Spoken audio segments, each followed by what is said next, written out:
आप भोजन के बिना कई दिनों तक जी सकते हैं, आप पानी के बिना कुछ दिनों तक जी सकते हैं, लेकिन हवा की बात करें तो आप हवा के बिना कुछ मिनट भी नहीं जी सकते हैं। इसका मतलब कि हवा हमारे जीवन के लिए बहुत ही जरूरी है। अगर यह हवा हमारे सांस लेने लायक ना रहे तो फिर हमारा जीवन मुश्किल में आ सकता है। और यही बात है कि आज की खबर हमारी इसी बात पर टिकी हुई है कि आज जो हमारे आसपास की हवा है वह एक ताजा रिपोर्ट के मुताबिक सिगरेट के धुएं से ज्यादा जानलेवा हो चुकी है। तो क्या है वह रिपोर्ट और क्या रिपोर्ट यह बताती है और हमें और क्या जानकारियां मिलती हैं और हमें किन बातों का ध्यान रखना पड़ेगा, इन सारे मुद्दों पर आज हम विस्तार से चर्चा करेंगे। हेलो दोस्तों, मेरा नाम है केवल और आप देख रहे हैं दृष्टि आईएएस का इन न्यूज प्रोग्राम। तो चलिए शुरू करते हैं। तो सबसे पहले हम देखते हैं कि आखिर चर्चा के हमारे बिंदु क्या क्या रहेंगे। तो चर्चा के बिंदु में सबसे पहले होगी खबर। खबर क्या है इसको हम समझेंगे। उसके बाद देखेंगे कि आखिर यह खबर अभी चर्चा में क्यों है। उसके बाद air quality life index AQLI 2023 जो अभी हाल ही में जारी हुआ है, और यह कब जारी हुआ है, इसमें क्या चीजें हैं, इन सारी बातों को एक एक करके जानेंगे। उसके बाद हम देखेंगे इसी के अंतर्गत दक्षिण एशिया और वायु प्रदूषण की स्थिति क्या है, यानी कि दक्षिण एशिया के जो देश हैं, भारत भी उनमें से एक है, वहां पर क्या वायु प्रदूषण की स्थिति है। उसके बाद इसके लिए जिम्मेदार कारण जो है, सबसे बड़ा जिम्मेदार कारण है पार्टिकुलेट मैटर। अब यह पार्टिकुलेट मैटर जो है PM 2.5 सबसे महत्वपूर्ण मैटर है जो कि जिम्मेदार माना जा रहा है। तो इसको हम समझेंगे कि आखिर यह कितना खतरनाक है और क्यों खतरनाक है। और उसके बाद भारत इस दिशा में क्या प्रयास कर रहा कि हम अपने आसपास की हवा को सुरक्षित रख सकें, लोगों की जीवन प्रत्याशा को ज्यादा कर सकें जो कि हवा की वजह से कम होती जा रही है। और अंत में एक अभ्यास प्रश्न। तो चलिए एक तरफ से शुरू करते हैं। सबसे पहले हम देखते हैं कि खबर क्या है। खबर है a higher threat than cigarettes, how air pollution is cutting short lives by up to 5 years in South Asia। लगभग 5 साल के आसपास की जीवन प्रत्याशा जो है, 5 साल के आसपास की जीवन प्रत्याशा कम हो रही है। किस वजह से? साउथ एशिया में सिर्फ और सिर्फ वहां की हवा खराब होने की वजह से, एयर पॉल्यूशन की वजह से। और यह यानी कि सिगरेट से भी ज्यादा खतरनाक हो गया है। अब इसको हम समझते हैं थोड़ा सा विस्तार से, जिन बिंदुओं के माध्यम से हमें जानना है तो यह चर्चा में क्यों है। देखिए अभी हाल ही में एक रिपोर्ट आई है और वह रिपोर्ट जारी की गई है शिकागो विश्वविद्यालय, ऊर्जा नीति संस्थान है उस विश्वविद्यालय का। और यह कहां पे है? सीधी सी बात है, अमेरिका की बात हो रही, यूनाइटेड स्टेट्स ऑफ अमेरिका। एक इंडेक्स आया है इस रिपोर्ट में और इंडेक्स है air quality life index, AQLI इसको हम बोलते हैं। याद रखिएगा, हो सकता है क्वेश्चन में आपसे शॉर्ट में पूछ ले, AQLI air quality life index 2023। इसमें हमें बहुत सारी चीजें पता चलती हैं, जिसमें मुख्य रूप से यह पता चलता है कि पूरी दुनिया में सबसे ज्यादा पॉल्यूशन कहीं पर अगर देखने को मिलता है तो वह दक्षिण एशिया में देखने को मिलता है। और दक्षिण एशिया के वे प्रमुख देश कौन से हैं जहां पे यह पॉल्यूशन सबसे ज्यादा देखने को मिलता है? तो बांग्लादेश, भारत, नेपाल और हमारा पड़ोसी देश पाकिस्तान। अब यहां पर एक बात आती है कि एयर क्वालिटी लाइफ इंडेक्स 2003 में कौन सी प्रमुख बातें हैं जो हमें जानना जरूरी है। तो सबसे पहली बात यह है कि यह वायु प्रदूषण के कारण यह बताती है, मुख्य रूप से इसने क्या बताया है दक्षिण एशिया के बारे में, कि जीवन प्रत्याशा जैसे कम हुई है 5.1 वर्ष। तो आप समझ गए होंगे जो सबसे महत्वपूर्ण बात है इसमें यही पता चलती है, जीवन प्रत्याशा कितनी कम हुई है, किस वजह से? वायु प्रदूषण की वजह से। अब इसमें हम देखें, क्योंकि दक्षिण एशिया की स्थिति इसने खराब बताई है, तो दक्षिण एशिया की जीवन प्रत्याशा मतलब वहां के देश के रहने वाले लोगों की उम्र जितनी भी थी, जितना वो जी सकते थे, उससे 5.1 वर्ष कम जिएंगे। तो कौन से देश हैं? बांग्लादेश, भारत, नेपाल और पाकिस्तान। अब इसमें यहां पर हम देखें, तुलना करते हैं कि अभी जो खराब स्थिति है पहले कैसी थी। तो सदी की शुरुआत की तुलना में वायु प्रदूषण जो था उससे 51.3% की वृद्धि हुई है। अब सदी की शुरुआत का मतलब क्या हो गया? 2001 से ही हम आ जाएं, यानी पिछले 22-23 साल में हमने जितना पॉल्यूशन हो रहा था उसमें 51.3% की वृद्धि कर दी है, यानी कि बहुत ज्यादा है, या 50% से भी ज्यादा है। मतलब हम बहुत तेजी से एयर पॉल्यूशन करते जा रहे हैं, बढ़ाते जा रहे हैं। अब यहां पे देखने वाली बात है कि 2013 से 2021 का एक आंकड़ा है जिसमें पता चलता है कि दुनिया के प्रदूषण में 59.1% की वृद्धि भारत से हुई है। अब अपने आप में देखिए कितनी बड़ी बात है कि जितना दुनिया में प्रदूषण हुआ है उसमें आधे से अधिक प्रदूषण की जो वृद्धि है, हम कुल वृद्धि जितनी हुई है उस वृद्धि में 59.1 देखते हैं किसका है, भारत की तरफ से है, और वो भी बीते 2013 से 2021 के बीच में ही। बहुत कम समय में एक बहुत बड़ा योगदान भारत का जो है निगेटिव सेंस में है। तो इसे हमें बेहतर करना होगा, इस दिशा में कुछ पहल भी की जा रही है, उसे भी हम जानेंगे भारत के द्वारा क्या प्रयास किए जा रहे हैं और क्यों ऐसा भारत के साथ हुआ, क्या ऐसी चुनौतियां हैं, इसे भी समझने का हम प्रयास करेंगे। फिलहाल के लिए भारत दुनिया का सबसे प्रदूषित देश नहीं है, जबकि कौन सा है, बांग्लादेश है। याद रखिएगा दुनिया का सबसे प्रदूषित देश कौन सा है, AQLI के माध्यम से पता चलता है कि बांग्लादेश है। अब यहां पे बात आती है, आगे बढ़ते हैं भारत के संदर्भ में AQLI में क्या बातें हैं। तो यहां पर बताया है कि जीवन प्रत्याशा यहां के लोगों की 5.3 वर्ष हुई है कम, ठीक है, जबकि दक्षिण एशिया के संदर्भ में इसने 5.1 वर्ष बताया था। इसका मतलब कि हमारी स्थिति औसत से ज्यादा खराब दिखती है, जीवन प्रत्याशा औसत से ज्यादा खराब दिखती है भारत की। अब यहां पे देखिए तो WHO ने एक बात बताई थी। WHO ने कहा था कि जो पार्टिकुलेट मैटर 2.5 है, अब ये पार्टिकुलेट मैटर 2.5 क्या है आगे मैं बताऊंगा, मुख्य रूप से जानिए कि यही वह वजह है जिसकी वजह से एयर पॉल्यूशन है, एक कारक है, एक कण है, एक प्रदूषक है। अब देखिए यहां पे क्या होता है, अब इसकी वजह से प्रदूषण हो रहा है 2.5, अगर इसकी मात्रा बढ़ेगी प्रदूषण ज्यादा होगा। अब यहां पे आप देखिए वार्षिक औसत सांद्रता कही गई थी 5 माइक्रोग्राम क्यूबिक मीटर, 5 माइक्रोग्राम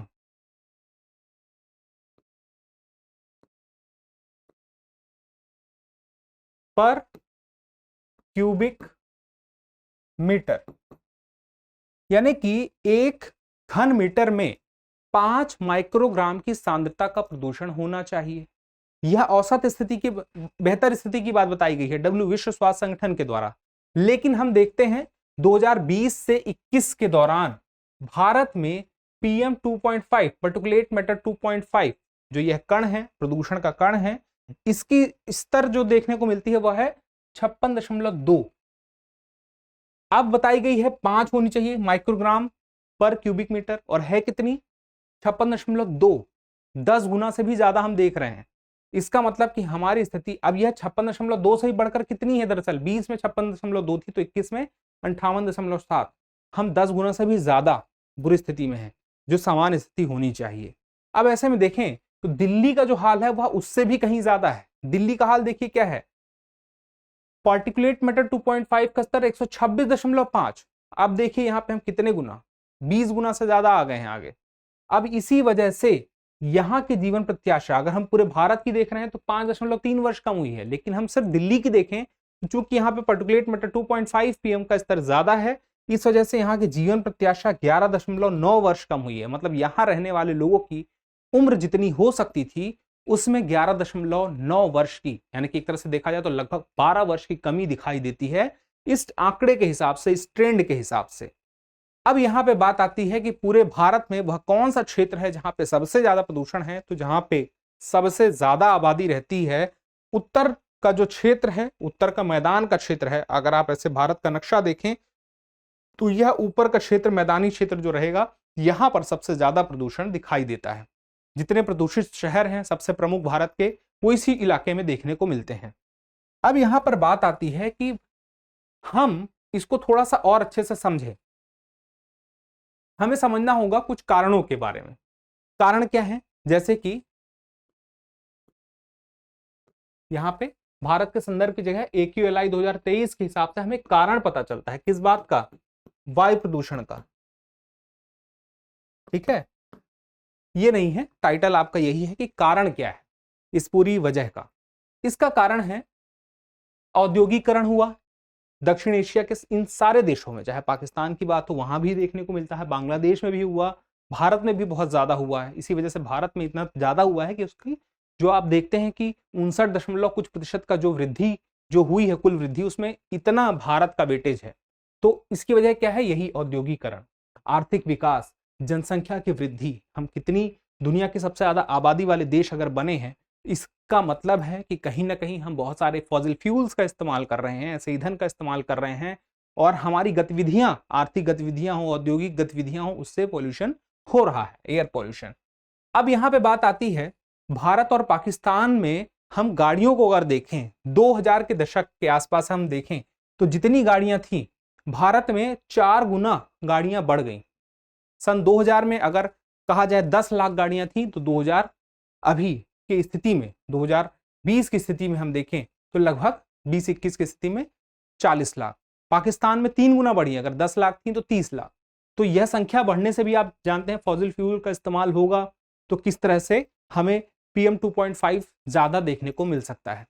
अब यहीं पे बात करें, बिजली उत्पादन भी हमें बढ़ाना पड़ा। क्यों? क्योंकि जनसंख्या बढ़ रही है इन सारे देशों में, ना सिर्फ भारत में, बांग्लादेश में, पाकिस्तान में, नेपाल में जनसंख्या बढ़ रही है तो बिजली की आवश्यकता, बिजली की खपत बढ़ेगी। और उसके लिए ये सारे देश अभी इस समय में अगर हम देखते हैं तो जीवाश्म ईंधन पर काफी ज्यादा निर्भर हैं। हालांकि यह निर्भरता साल दर साल भारत कम करते जा रहा है और भारत का लक्ष्य आपको पता ही है कि 2070 तक चाहता है कि कार्बन इमिशन उसका नेट जीरो हो जाए। नेट जीरो का मतलब क्या है? जितना कार्बन इमिशन वह करे वायुमंडल में उतना ही उसका अवशोषण कर सके, ऐसी उसकी संरचना हो जाए ईंधन के उपयोग की। ऐसे में अब हम जानते हैं यह पार्टिकुलेट मैटर 2.5 PM 2.5 जो सबसे प्रमुख कारण है इस पूरे एयर पॉल्यूशन का, इसको समझते हैं कि यह पार्टिकुलेट मैटर क्या है। एक 2.5 होता है और एक 10 होता है और इन दोनों में क्या अंतर है इसे भी समझते हैं। सबसे पहले 2.5 से हम शुरुआत करेंगे, लेकिन हम पहले जानते हैं पार्टिकुलेट मैटर है क्या। पार्टिकुलेट मैटर है हवा में पाए जाने वाले ठोस कण। याद रखिएगा, हवा में पाए जाएंगे ठोस कण होंगे, बहुत छोटे होंगे और तरल बूंदें जो हैं उनसे मिश्रित होकर बनेंगे। अब आपको लग रहा होगा बहुत बड़ी साइज होगी, दिखाई देता होगा, तो ऐसा बिल्कुल भी नहीं है, दिखाई नहीं देते हैं, वो बहुत ही छोटे हैं, बहुत ही बारीक है। कितने बारीक हैं? अब देखा जाए तो ये इंसान का बाल है, ठीक है, यह है 50 से 70 माइक्रोन का, माइक्रोमीटर का। अब आप देखें रेत का एक कण, रेत का एक छोटा सा कण, वह कितने माइक्रोन का है? 90 माइक्रोन का है। यह 90 माइक्रोन, बाल का एक बाल आपका सिर्फ वह है 50 से 70 माइक्रोन का, उसका डायमीटर। तो अब हम देखें PM 2.5 कितना है? सिर्फ 2.5 माइक्रोन का।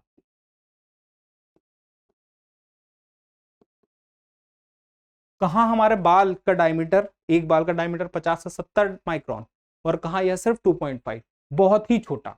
इसी वजह से यह नाक के माध्यम से हमारे फेफड़े पर चला जाता है, इससे हृदयघात होने की संभावना बनी रहती है। बहुत सारी अन्य श्वसन संबंधी बीमारियां हो सकती हैं। इसी वजह से जो जीवन प्रत्याशा है कम देखने को मिल रही है। अब यहां पे बात आता है, दो है, एक PM 10 है। अब PM 10 क्या है? PM 10 आप समझ गए होंगे, इसकी साइज थोड़ी सी बड़ी होगी और PM 2.5 इसकी कम होगी, यानी कि 2.5 माइक्रोमीटर का है और यह 10 माइक्रोमीटर का है।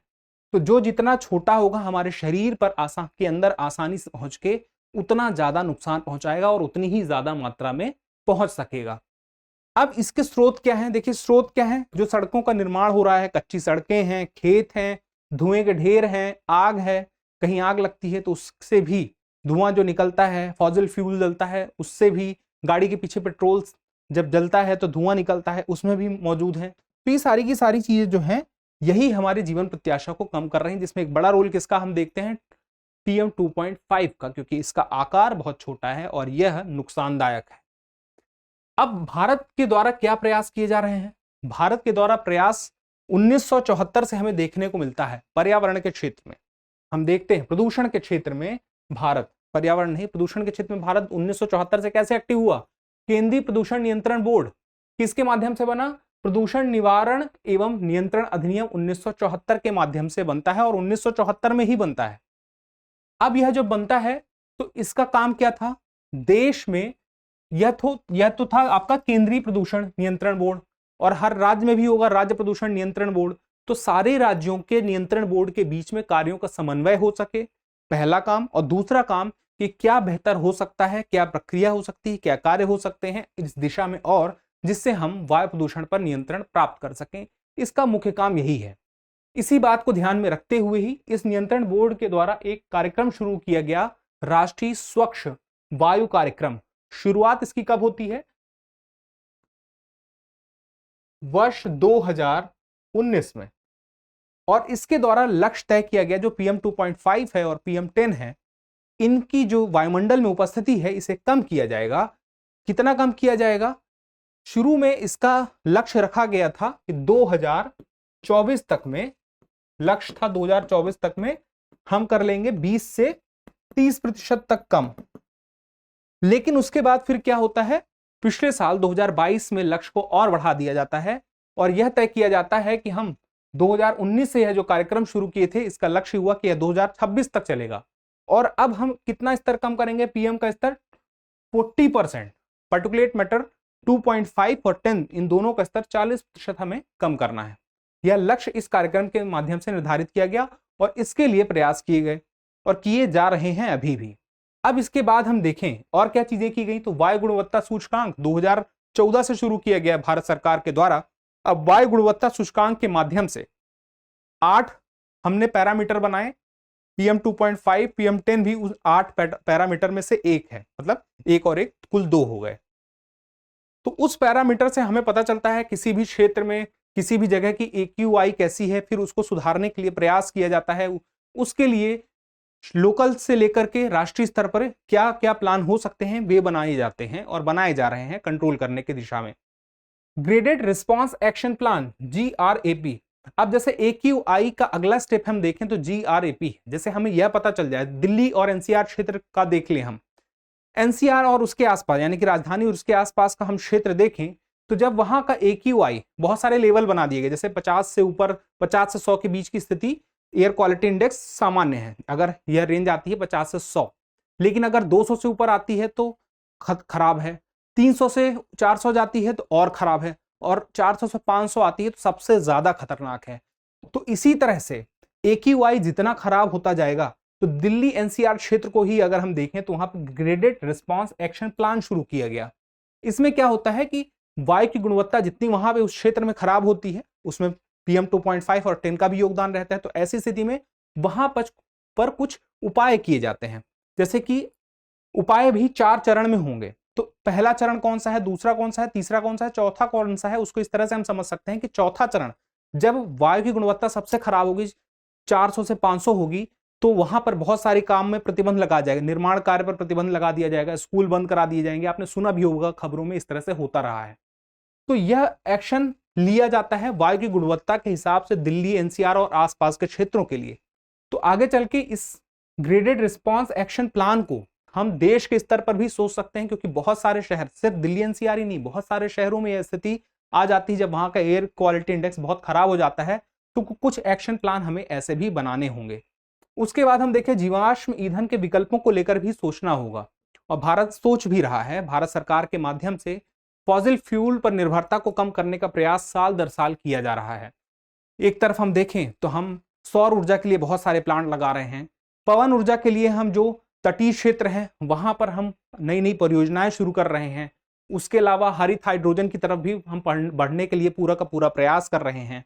अब इसके बाद हम देखते हैं फसल अवशेष, कहते हैं ना पराली जलाने से बहुत ज्यादा पॉल्यूशन जो होता है, इस तरह का जो फसल अवशेष है उसके लिए एक हैप्पी सीडर मशीन आती है। अब यह हैप्पी सीडर मशीन ट्रैक्टर में ही लगा दी जाती है फसल की कटाई के समय पे, और उससे क्या होता है कि जो फसल अवशेष है वह भी नहीं बचता है जमीन में, जिसकी वजह से उसे जलाने की जरूरत नहीं पड़ती है। उसी के अलावा जो पूसा संस्थान है, भारत का पूसा संस्थान के द्वारा एक जैव एंजाइम तैयार किया गया था, वह भी इसी प्रकार की पराली को नष्ट करने के लिए बनाया गया था, जिससे उसे जलाने की जरूरत ना पड़े। उसी के अलावा अगर हम देखें मिशन लाइफ की शुरुआत पिछले साल गुजरात में 2022 में केवड़िया में की गई थी प्रधानमंत्री मोदी जी के द्वारा, जिसमें यह बात कही गई थी, मिशन लाइफ का जो लक्ष्य था कि पर्यावरण के लिए एक जीवन शैली बने, मतलब हमारी लाइफ स्टाइल एक ऐसी लाइफ स्टाइल हो जिससे हम पर्यावरण के अनुकूल रखें, जैसे कि सिंगल यूज प्लास्टिक का इस्तेमाल ना करें, हमारी गतिविधियां ऐसी हों जिससे पर्यावरण को नुकसान ना पहुंचे। तो इस मिशन को और ज्यादा तवज्जो देने की जरूरत है, निजी स्तर पर, व्यक्ति के स्तर पर इस पर ध्यान देने की जरूरत है, जागरूक होने की जरूरत है, तब हम अपने आसपास के पोल्यूशन को कम कर पाएंगे। एयर पोल्यूशन भी उनमें से एक है। तो यह सारी प्रमुख बातें थी। अब इसमें एक आगे की राह हम देखते हैं। आगे की राह हमें दिखाई देता है जो एयर पोल्यूशन है उसको ध्यान में रखते हुए मानव अधिकारों के साथ शून्य उत्सर्जन को संबद्ध किया जाए। नेट जीरो इमिशन का मतलब क्या है, जो मैंने आपसे कहा था कि हम हर कोई, दुनिया भर के सारे देश एक समय प्राप्त कर लेना चाहते हैं नेट जीरो इमिशन। तो आखिर ये शुद्ध शून्य उत्सर्जन क्या है? मैंने आपसे पहले ही बताया था, इसका मतलब सिर्फ ये होता है कि वायुमंडल में हम जितना कार्बन छोड़ें उतना हम उसे स्टॉक कर सकें, पेड़ लगा लें, या तो हम ऐसी ऊर्जा का उपयोग करें कि उस तरह की कार्बन ना जा पाए, कार्बन जा ही ना पाए, जैसे ग्रीन हाइड्रोजन का इस्तेमाल करें, सौर एनर्जी का इस्तेमाल करें। अब ऐसे में देखिए क्या होता है, जब हम मानव अधिकारों के रूप में इस बात को शामिल कर लेंगे शुद्ध शून्य उत्सर्जन को, तो यहां पर देश भी प्रभावी तरीके से कार्य कर पाएंगे, उसके लिए उपाय सोच पाएंगे और इफेक्टिव अपने उपायों को बना पाएंगे। उसके बाद हम देखें, स्वच्छ वायु समाधानों के लिए वित्त जुटाने वाली संरचना बनानी होगी। कुछ ऐसी संरचनाओं की जरूरत है जिससे उपाय अगर करने हों और उपाय में खर्च आएगा, तो वह खर्च हम कहां से जुटाएंगे, वह वित्त कहां से आएगा, इसकी एक पूरी की पूरी संरचना हो तो हर कोई अपने स्तर पर उपाय करने की कोशिश करेगा। उसके बाद देखें, उपायों का रिव्यू भी हो। इन उपायों का कभी कभी ऐसा होता है, बहुत सारी पहल कर दी गई लेकिन उसका रिव्यू नहीं हो रहा है, और पता चला जिस समय तक वह लक्ष्य निर्धारित किया गया था वह समय भी आ गया और लक्ष्य भी पूरा नहीं हुआ। उसके बाद अब देखिए, चूंकि यह एक वैश्विक समस्या है एयर पॉल्यूशन, तो इस वैश्विक समस्या का समाधान भी किसी वैश्विक मंच पर होगा, अंतर्राष्ट्रीय मंच पर होगा। जैसे G20 का सम्मेलन अभी होने वाला है, तो वहां पर भी इस पर चर्चा होनी चाहिए, इसके उपायों को लेकर एक एजेंडा बनाना चाहिए। तो यह हमारी आगे की राह थी और इसी के साथ ही हमारा टॉपिक यहीं पर समाप्त होता है। लेकिन एक प्रश्न आपके लिए है, और प्रश्न क्या है कि हाल ही में अमेरिका के शिकागो विश्वविद्यालय द्वारा जारी air quality life index AQLI 2023 के अनुसार दुनिया का सबसे प्रदूषित देश कौन सा है? बांग्लादेश, भारत, पाकिस्तान और नेपाल। आप अपना उत्तर कमेंट बॉक्स में जरूर दीजिएगा। आप उत्तर देते हैं तो हमें और बेहतर करने की प्रेरणा मिलती है। जल्दी मिलते हैं अगले एपिसोड में, तब तक के लिए स्वस्थ रहें, मस्त रहें और पढ़ते रहें।